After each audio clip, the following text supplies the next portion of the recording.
الحمد للہ رب العالمین والصلاة والسلام علی سید الانبیاء والمرسلین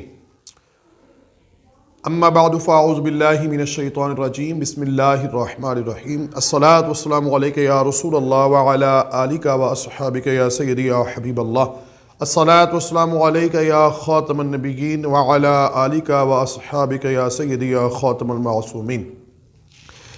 عاشقان رسول، بہت ہی خوشخبری ہے، بہت اہم بات ہے، بہت اہم ٹاپک کو چھیڑنے لگا ہوں، اور یہ ان عاشقان رسول کے لیے ہے خصوصیت کے ساتھ کہ جو کوئی بھی حدیث پاک پڑھتے ہیں یا قرآن پاک کی آیت پڑھتے ہیں تو پڑھتے پڑھتے آگے جا کر کچھ اور بات آ جاتی ہے جو بظاہر ان کو لگتا ہے کہ پہلے بات کچھ اور تھی، اب کوئی بات اور ہے، یہاں کچھ اور حکم ہے تو وہاں کچھ اور حکم ہے، اور یہ پھر اپنے متذبذب ہو جاتے ہیں، کوئی فیصلہ نہیں کر پاتے۔ بعض بیچارے اسی کنفیوژن میں آ کر پتہ نہیں کس طرح کا مائنڈ بنا کر بیٹھ جاتے ہیں، اور پھر علماء کے بارے میں طرح طرح کی باتیں وسوسے اپنے دماغ میں پالتے رہتے ہیں۔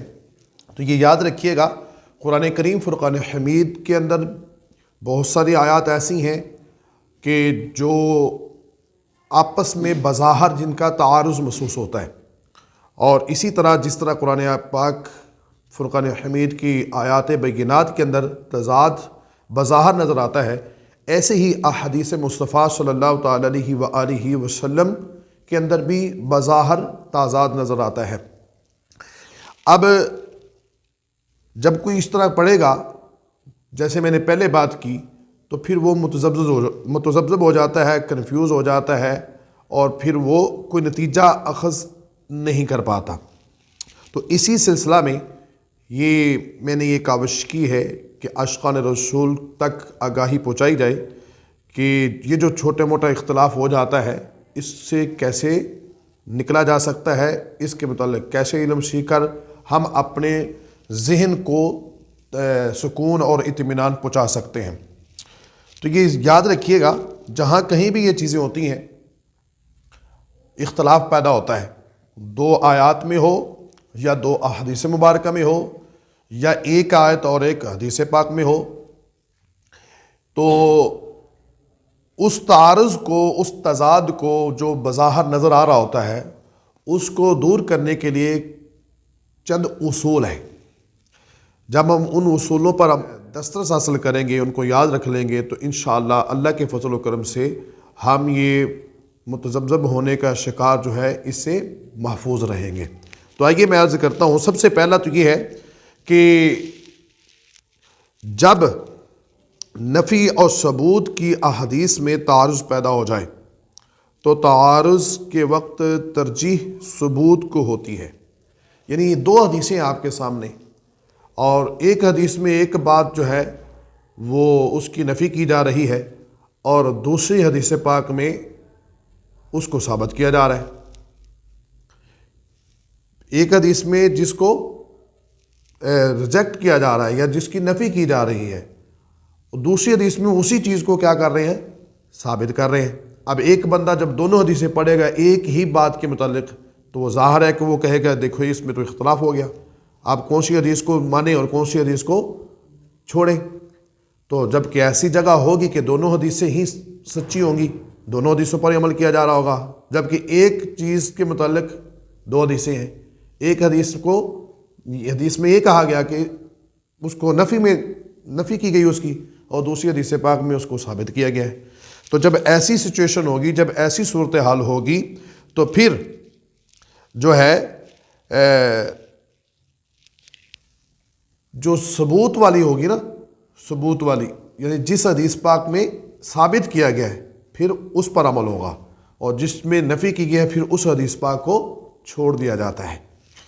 دوسرا اصول یہ ہے کہ جب حضور انور صلی اللہ تعالی وسلم کے قول اور فعل شریف میں تعارض معلوم ہو تو قول کو ترجیح ہوتی ہے، کیونکہ فعل میں احتمال ہے کہ آپ کی خصوصیات میں سے ہو۔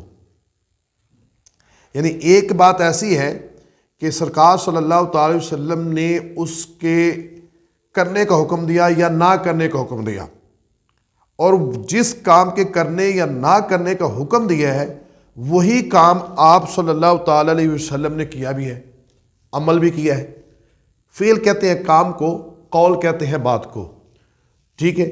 اور جس میں سرکار کے کرنے کا ذکر ہو اس حدیث کو کہتے ہیں حدیث فعلی، اور جس میں رسول پاک اللہ کے آخری نبی صلی اللہ تعالیٰ علیہ وآلہ وسلم کے فرمانے کا ذکر ہو اس حدیث پاک کو کہتے ہیں قولی، یعنی قول اس میں آ گیا ہے۔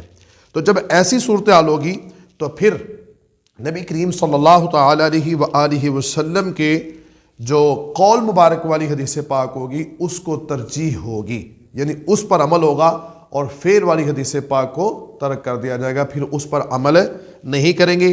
ذہن میں آ سکتا ہے کہ یہ ایسا کیوں، کہ وہ تو سرکار نے خود کیا ہے تو پھر اس کو کیوں چھوڑ دیں،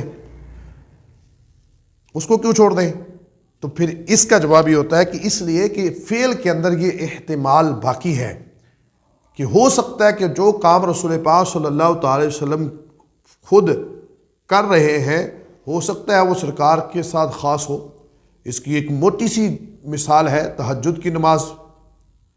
اب تہجد یہ تو سرکار علیہ وقار صلی اللہ تعالی وسلم پر فرض تھی مگر امتی پر فرض نہیں ہے، تو یہ فعل جو سرکار صلی اللہ تعالی وسلم نے کیا تہجد کی نماز پڑھنے والا، یہ سرکار صلی اللہ تعالی وسلم کے ساتھ خاص ہو گیا۔ تو لہٰذا اس وجہ سے فعل میں احتمال خصوصیت ہے، اس وجہ سے اس کو چھوڑ دیا جائے گا جب یہ سرکار کے قولی حدیث پاک کے مقابلے میں آئے گی۔ تیسرا اصول یہ ہے کہ جب جہر اور اخفاء میں تعارض ہو تو اخفاء کی روایات کو ترجیح ہوتی ہے، کیونکہ دن کی نمازوں میں اخفاء اصل ہے، مطلب اخفاء پوشیدہ آہستہ اور جہر اونچی بلند۔ یہ جب ایک حدیث میں اخفاء کا ذکر آئے اور دوسری حدیث پاک میں جہر کا ہے، یعنی اونچی پڑھنے کا یا اونچی بولنے کا کوئی بھی ذکر ہو، تو ایسے موقع پر پھر جو اخفاء ہوتی ہے، جو آہستہ ہوتی ہے، اس حدیث جس حدیث میں اس کا ذکر ہوگا پھر اس کو ترجیح دی جائے گی، دوسری حدیث پاک کو اس کے مقابلے میں عمل اس پر نہیں کیا جائے گا۔ یہ تیسرا اصول تھا۔ چوتھا اصول ہے، شرعی ضابطہ ہے کہ جب کسی چیز کے بارے میں امر یعنی حکم بھی ہو اور نہیں یعنی ممانعت بھی ثابت ہو تو نہیں کو فوقیت حاصل ہوتی ہے۔ یعنی ایک ایسا ہے، ایک حدیث پاک میں یہ ہے کہ یہ کام کرو، اور دوسرے میں کہہ دیا اسی کام سے کہہ دیا کہ نہ کرو، تو اب کون سی حدیث پاک کو مانیں گے؟ ہم اس حدیث پاک پر عمل کریں گے جس میں منع کیا گیا ہے، جس میں منع کیا گیا ہے اس حدیث پاک کو ہم مانیں گے۔ یہ چار اصول جب ہمیں یاد ہو جائیں گے اللہ کے فضل و کرم سے انشاءاللہ ہدایت کا متلاشی شخص جو بھی ہوگا کہ وہ چاہتا ہو کہ مجھے ہدایت ملے، مجھے رائٹ پاتھ ملے، تو اللہ کے فضل و کرم سے انشاءاللہ ان اصولوں پر عمل کریں گے تو یہ جو چھوٹے موٹے اختلافات خود ہی مطالعہ کر کے خود ہی جنم لے لیتے ہیں اور پھر علماء کے خلاف بولتے ہیں کہ دیکھو جی اس حضرت صاحب نے یہ کہا تو آپ یہ کہہ رہے ہیں، تو آپ یہ کہہ رہے ہیں، تو پھر انشاءاللہ ایسی گفتگو سے بندے کی حفاظت ہو جائے گی۔ تو یہ قدم ہم نے اٹھایا ہے، انشاءاللہ امید ہے کہ اس سے عاشقان رسول کو فائدہ ہوگا اللہ کے فضل و کرم سے۔ اس کی میں ایک مثال دوں، اور یہ یاد رکھیے گا اس میں 3 چیپٹر ہم نے رکھے ہیں کہ عقائد کے متعلق جو تعارض آتا ہے عقائد کے متعلق، اور اسی طرح جو عبادات کے اندر تعارض آتا ہے اور معاملات کے اندر، اس کے مختلف ابواب ہوں گے۔ ہم قسط وائز انشاءاللہ تھوڑا تھوڑا کر کے عاشقان رسول کی بارگاہ میں یہ پیش کریں گے۔ ایک میں مثال دیتا ہوں تاکہ آپ کو سمجھ لگے ان اصولوں کے حوالے سے کہ ہم نے جب 2 حدیثوں میں ایک بات کا ذکر ہو رہا ہے تو پھر اس پر کیسے تطبیق لے کر آنی ہے۔ تطبیق مطلب درمیانہ راستہ، تطبیق مطلب درمیانہ راستہ۔ یہ کتاب الایمان والعقائد کے اندر ہے کہ ایمان کے مدینہ میں سمٹ آنے کی احادیث، اس پہ تعارض ہے، مدینہ میں ایمان سمٹ کر آئے گا۔ ایک حدیث پاک ہے کہ حضرت عمر بن عوف سے روایت ہے کہ سرکار دو عالم صلی اللہ تعالی وسلم نے ارشاد فرمایا، آخر زمانہ میں دین حجاز کی طرف اس طرح لوٹ جائے گا جس طرح سانپ اپنے بل میں لوٹ جاتا ہے، اور دین حجاز سے ایسا بندھ جائے گا جیسے پہاڑی بکری پہاڑ کی چوٹی سے۔ بے شک اسلام غریبی سے شروع ہوا، اور جیسا شروع ہوا ویسا ہی پھر ہو جائے گا۔ غریبوں کو خوشخبری ہو، غریب وہ ہیں جو میرے بعد اس سنت کو درست کریں گے جسے لوگوں نے بگاڑ دیا تھا۔ یہاں اس میں ایک حدیث پاک میں ہمارے موضوع سے ہٹ کر بھی ضمناً غریبوں کے لیے خوشخبری کہا گیا کہ سرکار نے فرمایا کہ غریب اس سنت کو درست کر دیں گے جس کو میرے بعد بگاڑ دیا گیا تھا۔ اب غریبوں کا حق ہے، غریب دین کی طرف آئیں، غریب جس کا بیڑا اٹھائیں اور اپنے بچوں کو دینی علوم سکھائیں۔ اچھا، ایک حدیث پاک تو یہ کہ جس میں حجاز میں دین کے سمٹ کر آنے کا ذکر۔ اس حدیث پاک میں نبی کریم صلی اللہ تعالی وسلم نے فرمایا کہ آخر زمانہ میں دین حجاز کی طرف اس طرح لوٹ جائے گا جس طرح سانپ اپنے بل میں لوٹ جاتا ہے، اور دین حجاز سے ایسا بندھ جائے گا جیسے پہاڑی بکری پہاڑی کی چوٹی سے۔ اور دوسری حدیث پاک کیا ہے؟ دوسری حدیث پاک میں ہے کہ آپ صلی اللہ تعالی علیہ وآلہ وسلم نے فرمایا آخر زمانہ میں ایمان مدینہ کی طرف اس طرح لوٹ جائے گا جس طرح سانپ اپنے بل میں لوٹ جاتا ہے۔ اب دیکھیں، دو حدیثیں ہیں۔ پہلی حدیث پاک میں کیا فرمایا؟ حجاز کی طرف، اور دوسرے میں کیا فرمایا؟ مدینہ پاک کی طرف۔ یہ ہے جو چھوٹی سی بات ہے جو اس کا درمیانی رستہ ہے۔ پہلی بھی حدیث پاک ہے اور دوسری بھی حدیث پاک ہے۔ اب کوئی علماء کے پاس نہ بیٹھتا ہو، خود ہی مطالعہ کرتا ہو، جب وہ اس طرح کی باتیں پڑھے گا تو وہ مجھے بتائیے گا وہ کیسے تذبذب کا شکار ہوگا کہ بھی کیوں سی حدیث پاک مانوں کہ پہلی میں تو یہ حجاز کا ذکر آ گیا، دوسری میں مدینہ پاک کا ذکر آ گیا۔ تو اب یہ ہے کہ اس کا درمیانی راستہ نکالنے کے لیے علم دین سیکھا جاتا ہے، اپنے آپ کو بے سکونی سے بچانے کے لیے علم دین سیکھا جاتا ہے، اپنے آپ کو سیدھی ڈائریکشن پر رکھنے کے لیے علماء کے پاس بیٹھا جاتا ہے تاکہ ہم کہیں غلط فیصلے اپنی عقل سے نہ کر بیٹھیں۔ تو آئیے پھر ان دونوں کا مطلب کیا ہے؟ اب یہ جو درمیانی راستہ ہے جو میں نے کہا تطبیق، یہ ہے کہ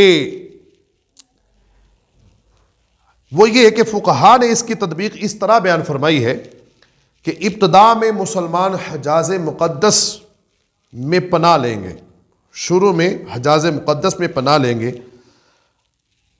جب وہاں بھی امن نہ ہوگا، حجاز مقدس میں جب وہاں بھی امن نہیں ہوگا تو پھر مدینہ پاک کی طرف سمٹ آئیں گے، پھر مدینہ پاک کی طرف آئیں گے۔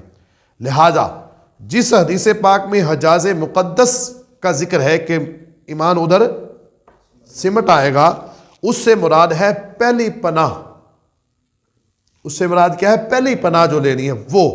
اور جو مدینہ پاک میں، جس حدیث پاک میں مدینہ پاک کا ذکر ہے، اس سے مراد ہے آخری پناہ۔ تو یوں دونوں حدیثیں اپنے اپنے مقام پر، اپنے اپنے موقع پر کیا ہے؟ درست ہیں۔ اب جب اس طرح پڑھیں گے تو اللہ کے فضل و کرم سے انشاءاللہ شکوک و شبہات نہیں ذہن کے اندر پیدا ہوں گے۔ اللہ پاک ہمیں عمل کی توفیق عطا فرمائے۔ یہ ابھی تھوڑا سا میں نے آپ کو مثال دی ہے کہ یہ سلسلہ ہمارا اس طرح ہوگا۔ اس کو آپ نام دے سکتے ہیں کہ آؤ اختلاف ختم یا کم کریں۔ اللہ پاک ہمیں عمل کی توفیق عطا فرمائے۔ وما علیہ الا البلاغ المبین۔